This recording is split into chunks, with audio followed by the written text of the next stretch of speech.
এই কমিউনিস্টরা তো permanent emergency, এটা পার্মানেন্ট ইমার্জেন্সি।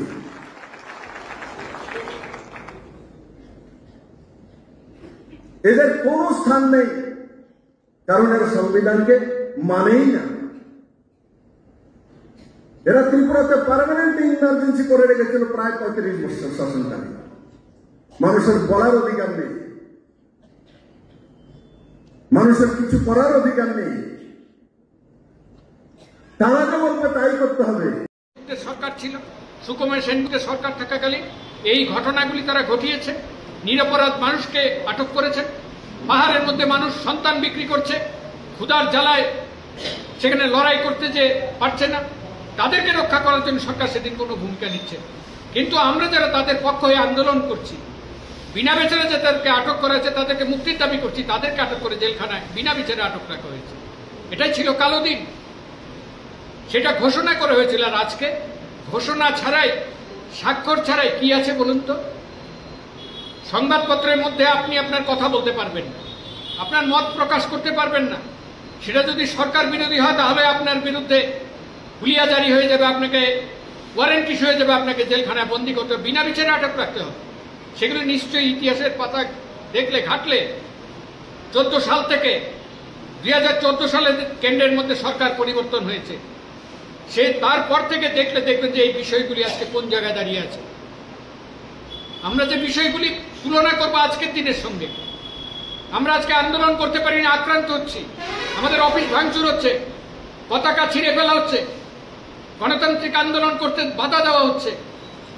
পুলিশের অনুমতি থাকলেও সেই অনুমতির পরেও সেখানে শাসক দলের পরিচালিত, আরএসএস পরিচালিত মন্ডল কমিশনের নেতাদের সেখানে যদি নির্দেশ না থাকে সেখানে মিছিল করা যায় না। কাকরাবন হচ্ছে তার দৃষ্টান্ত। কাকরাবনে মিছিল করতে পারেনি, এসপি সেখানে নির্দেশ দেওয়া সত্ত্বেও পুলিশ তাদের থেকে পারেনি এই মিছিল করানোর জন্য প্রয়োজনীয় শৃঙ্খলা রক্ষা করার জন্য দায়িত্ব পালন করতে। যারা মিছিল করতে চেয়েছিল সিপিআইএম দলের পক্ষ থেকে তাদের অনুমতি বানচাল করতে হয়েছে। এই হচ্ছে আমাদের দেশে গণতন্ত্র। এটা কি বলবেন? জরুরি অবস্থার সময় এটা তো করাই যেত না। তাহলে এখন যেটা করা যাচ্ছে সেটার সঙ্গে পার্থক্য কোথায়? কোনো পার্থক্য নেই। তখনকার সময়কার আক্রমণ, আজকের সময়কার যে আক্রমণের ধরন হয়তো অন্যভাবে এসেছে।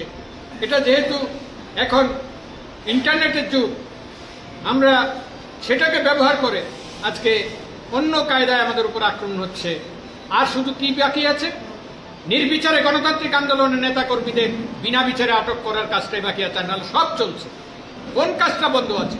সুতরাং আমাদেরকে এটার জন্য ঘাবড়ালে চলবে না। আমরা এখান থেকে সিদ্ধান্ত নিতে হবে যে আজকে তারা যারা শাসক শ্রেণী, তারা একটাই স্লোগান তারা রেখেছে, হিন্দি হিন্দু হিন্দুস্তান।